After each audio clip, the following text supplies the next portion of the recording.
Hi, I'm Cheyenne Jackson. And I'm Laura Benanti. And you are watching The Broadway.com show. Ba-da-ba-ba-da-ba. Bow!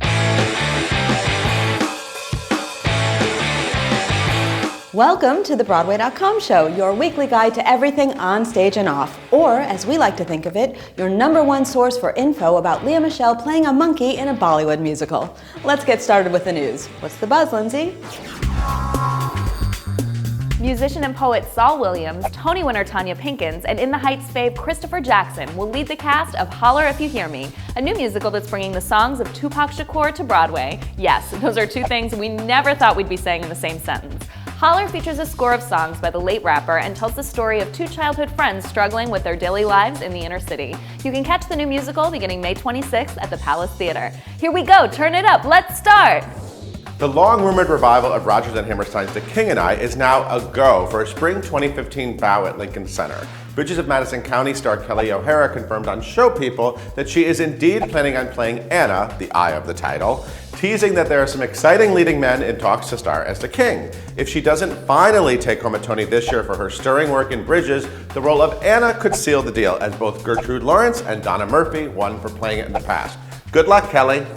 Broadway.com was at the opening night of The Realistic Joneses April the 6th to see stars Michael C. Hall, Toni Collette, Marissa Tomei and Tracy Letts celebrate playing neighbours with an uncommon amount in common. Playwright Will Eno had this to say about what inspired him to write the show. I just am constantly amazed at the stuff that people live with and manage and face and avoid, and just addressing the awesome unknowable things that we all address in some ways, of infinity and eternity and death and mortality and illness and breakfast and all the crazy stuff that makes up human life. What's the buzz? Well, the 1970s rock opera Jesus Christ Superstar is being resurrected for a North American arena rock tour this summer, led by a former boy band member, an R&B siren, and a punk icon. The Andrew Lloyd Webber and Tim Rice musical about the last days of Jesus will star punk legend Johnny Rotten as King Herod, Destiny's Child's Michelle Williams as Mary Magdalene, Incubus's Brandon Boyd as Judas, and NSYNC's J.C. Chazé as Pontius Pilate. And Ben Forrester, the winner of UK's Superstar, will play the Son of God. Consider your prayers answered. Hi, I'm Jenn, Colella, and you're watching the Broadway.com show. Our tweet of the week comes from Tony-nominated actress, celebrated comedian, and opinionated fashionista Joan Rivers, who never shies away from touchy subjects. Joan wrote, "James Franco hit on an underage girl on Instagram. What a clever way to get yourself in Woody Allen's next film." Oh, Joan, we know you'll never cross the line because you don't know where it is. You can follow this delicate flower at Joan_Rivers. Thumbs up to Nathan Lane, Patrick Wilson, Sierra Bogues and Megan Mullally for rocking our boats in a one-night-only concert of Guys and Dolls at Carnegie Hall. Luck was certainly a lady for those of us who got to see the gamblers, do-gooders and showgirls strut their stuff. So we have this to say to the evening's director, Jack O'Brien. Now please bring these Guys and Dolls to Broadway. Thumbs down to Broadway stage door Johnnies and Janes, who can't keep their opinions to themselves. This week, talented Les Mis star Nikki M. James told us that she's used to fans after the show telling her they prefer Eponines of days past in the role. To her face. Come on, guys, don't you know the half-block rule? You wait until you're at least a half block away from the theater before you say what you really think. A Raisin in the Sun came home this week when the new revival officially opened on Broadway. In Lorraine Hansberry's iconic drama, the younger family dreams of having a home that they can call their own. So Broadway.com asked Denzel Washington, the cast, and their friends what must-have items they would include in their dream houses. Check out what the stars had to say. A big kitchen? We have no counter space right now. Like a big butcher block counter space, like island that I can just like go to town on. Something to do with football. So either a massive screening room where I can watch football, or a football field, as a matter of fact. A football field in my backyard, I would take that. Indoor basketball court. A healthy, happy family. A masseur. I want a masseur at one of those tables with a hole in the face. I feel like I could sleep in those tables. I'm low maintenance. I don't, fresh pair of underwear and some clean socks, and I'm good.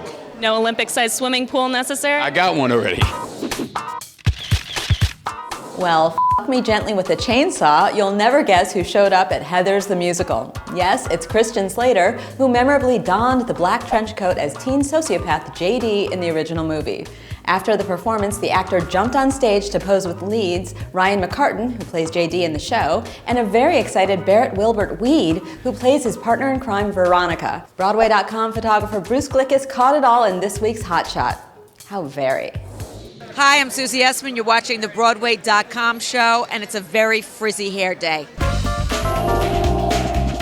Pharrell Williams may have been the musical guest on last weekend's SNL, but host Anna Kendrick stole the spotlight carrying a Beauty and the Beast ditty during opening monologue, and then keeping the tunes coming through sketches that included a 90s rap about dongs in Disney songs. Expanding on her musical theater background, the Oscar and Tony nominee knocked it out of the park with her golden pipes and amazing comedic chops. For making a pitch-perfect SNL debut, and for being our new movie musical princess, Anna, you are our star of the week. In last week's SmackDown, we asked you to pick which Les Mis star, Broadway Jean Valjean, Ramin Karimloo, or movie Jean Valjean, Hugh Jackman, would win in an epic arm wrestling match. The votes are in, and Ramin easily crushed the competition with 90% of the votes. Sorry, Hugh, you'll just have to come back to Broadway and prove us wrong. This week, we're right in the middle of the spring season, and Broadway musicals are opening left and right. But in the midst of all these new offerings, there are two fall favorites that we don't want to get lost in the shuffle. Big Fish and First Date, which both closed last winter but are still eligible for some Tony love come June. Which musical do you hope isn't forgotten at the Tony Awards? The splashy musical Big Fish starring Norbert Leo Butz, or the lighthearted tuner First Date starring Krista Rodriguez and Zachary Levi? Tweet your vote to Broadway.com with the hashtag B'way Smackdown and tune in next week for the winner. Thank you for watching this week's episode of the Broadway.com show. We leave you with the legendary Carole King performing a moving and spur-of-the-moment duet of You've Got a Friend with beautiful star Jessie Mueller when she attended the Broadway musical for the very first time.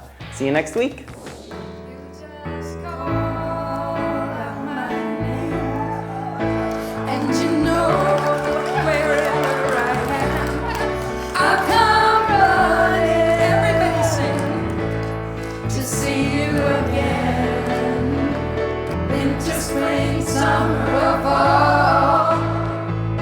All you have to do is call, and I'll be there, yes I will. You've got a friend. Oh.